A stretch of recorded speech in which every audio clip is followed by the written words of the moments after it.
Assalamualaikum warahmatullahi wabarakatuh.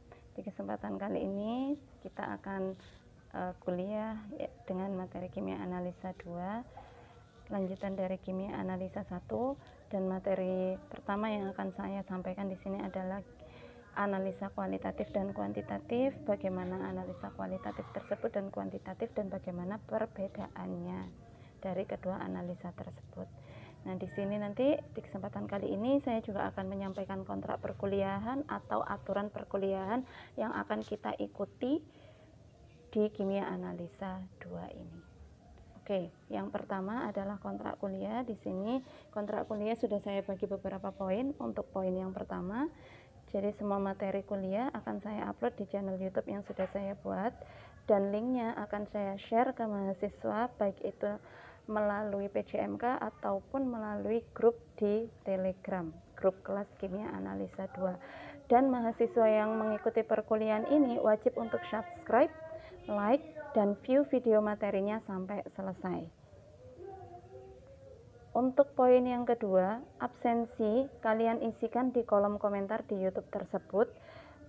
Sementara untuk diskusinya tetap kita laksanakan menggunakan Moodle. Oh ya, untuk linknya itu bisa saya share juga di Oasis atau di Moodle. Jadi kalian bisa mengecek di Moodle-nya nanti untuk setiap pertemuan. Oke, poin keempat yaitu tentang penilaian, ketentuan penilaian. Di sini saya harapkan kehadiran kalian minimal 80%. Jadi kalian bisa tidak mengikuti kuliah 1-2 kali mungkin, tapi untuk kehadiran ini tidak akan mempengaruhi nilai kalian, karena nilai yang saya masukkan di Oasis itu murni nilai tugas, nilai kuis, nilai UTS, dan nilai UAS. Untuk pembagian nilai tugas dan nilai yang lainnya itu bisa kalian lihat di kontrak perkuliahan. Bobot yang paling besar di sini saya tekankan di UTS sama di UAS. Jadi kalian harus serius mengerjakan di UTS sama UAS tersebut, karena bobotnya masing-masing adalah 30%. Untuk tugasnya sendiri 50%, dan di sini tugasnya akan saya bagi dua, ada tugas individu maupun tugas kelompok. Oke, nanti kalau ada pertanyaan bisa disampaikan setelah saya menyampaikan materi ini ya, atau didiskusikan di Moodle atau Oasisnya.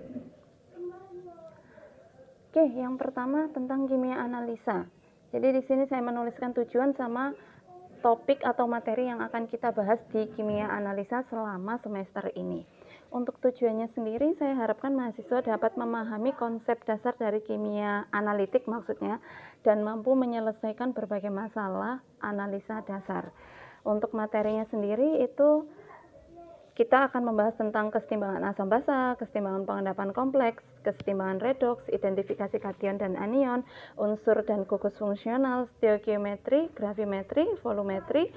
Volumetri di sini kita akan memberikan beberapa, yaitu titrasi asam basa, titrasi redoks, titrasi pengendapan, titrasi kompleksometri, titrasi nitrimetri, dan TBA.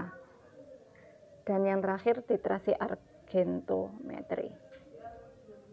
Oke, untuk pendahuluannya kita harus mengerti dulu ruang lingkup dari kimia analisa itu apa sih?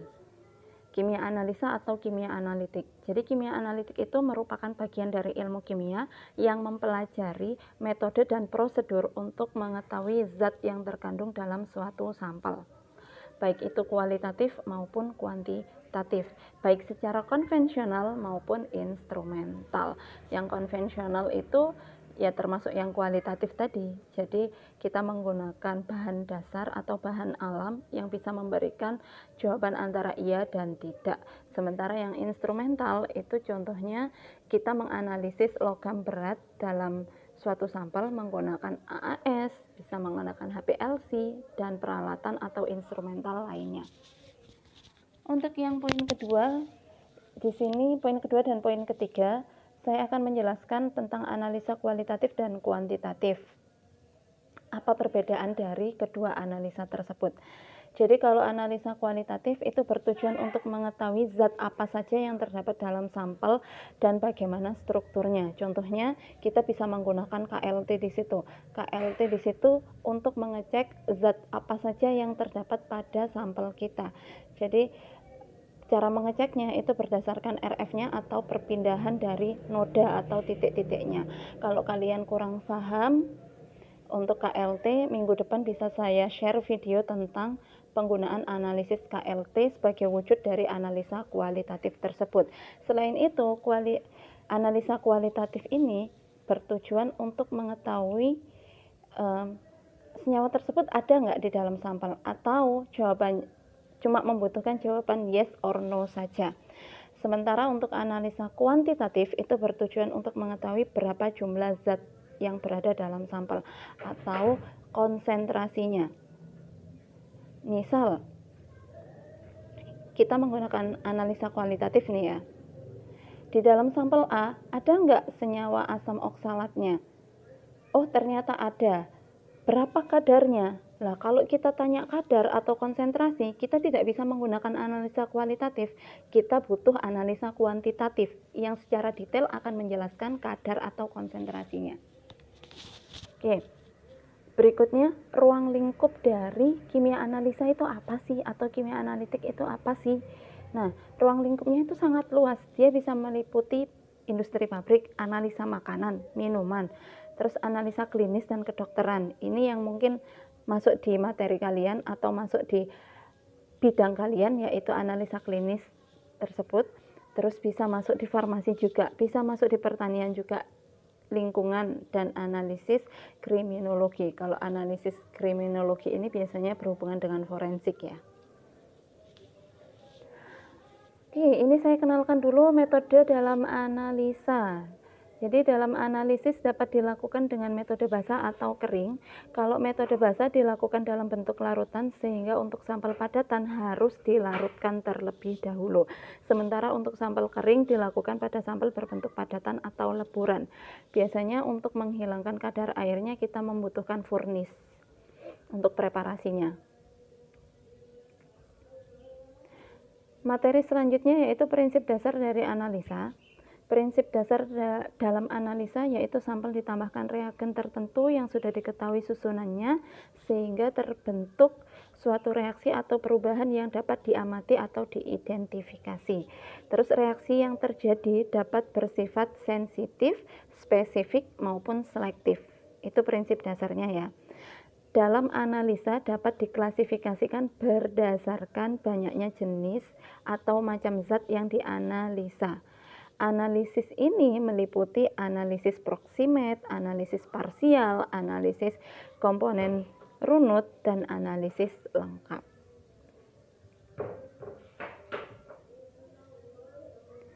Oke, analisis berdasarkan banyaknya konstituen atau komponen yang menyusun sampel tersebut.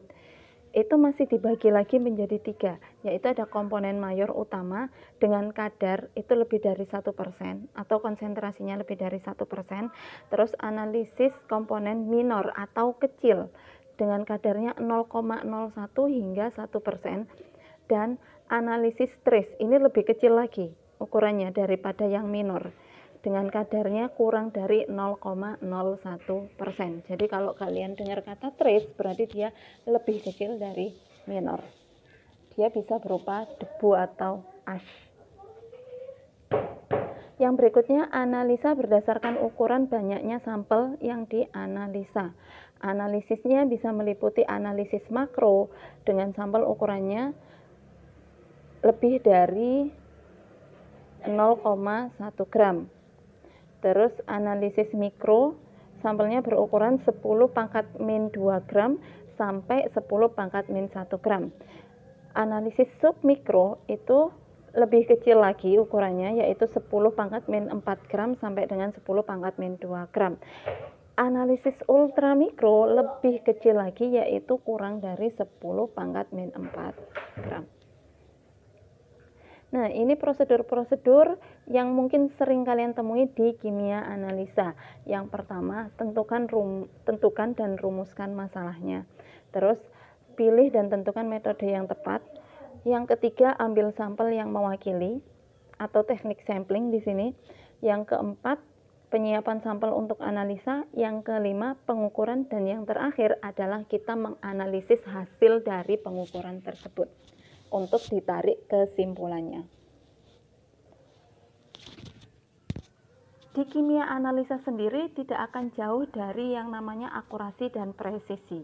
Nah, di sini juga akan kita bahas tentang akurasi sama presisi. Untuk analisa yang baik adalah analisa yang dilakukan dengan akurat dan presisi yang tinggi. Itu untuk analisis yang baik. Nah, analisis yang akurat adalah analisis yang menghasilkan nilai sesuai dengan yang sebenarnya atau nilai yang diukur. Itu untuk keakuratannya. Tapi untuk keakuratan sendiri itu nggak mungkin 100%. Kalaupun memang analisisnya bagus, kemungkinan antara 80% hingga 90% atau 90% lebih.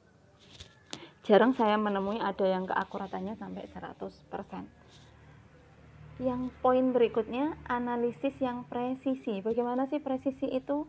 Adalah analisis yang menghasilkan nilai reprodusibilitas tinggi. Yang dimaksud reprodusibilitas tinggi itu contohnya seperti ini. Jadi kalian ingin menganalisis logam berat yang ada di suatu sampel. Logam berat ini tidak hanya satu, dia bisa CD, bisa CR, bisa FE, bisa PB, macam-macam logam berat. Nah, yang ingin kalian analisis misalnya CD. Kandungan CD di dalam sampel A itu berapa persen? Yang dimaksud presisi, alat kalian atau instrumen kalian tepat nggak mengukur CD, atau jangan-jangan yang diukur adalah logam berat yang lain. Kalau dia bisa mengukur logam berat yang lain dan dengan konsentrasi atau dengan persentase pengukuran yang sama, berarti alat kalian kurang presisi atau instrumen yang kalian gunakan tidak presisi. Dikatakan presisi kalau dia hanya bisa mengukur pengukuran terhadap CD itu sangat tinggi persentasenya, misal 80%. Itu sudah dikatakan alat kalian atau instrumen kalian presisi. Oke, untuk materi pertama saya kira itu saja pengenalan untuk kimia analisa 2 dan kimia analisis itu seperti apa, kualitatif dan kuantitatif itu bagaimana, perbedaannya seperti apa. Jadi cukup sekian dulu. Untuk pertanyaan atau bila ada yang belum jelas bisa disampaikan di ruang diskusi di Moodle atau di Oasis. Oh ya, untuk pertemuan pertama kali ini saya juga akan memberikan materi tentang responsi alat atau tentang pengenalan alat yang ada di laboratorium umumnya. Saya khususkan untuk pengenalan alat kelas. Oke, sekian dari saya. Terima kasih. Wassalamualaikum warahmatullahi wabarakatuh.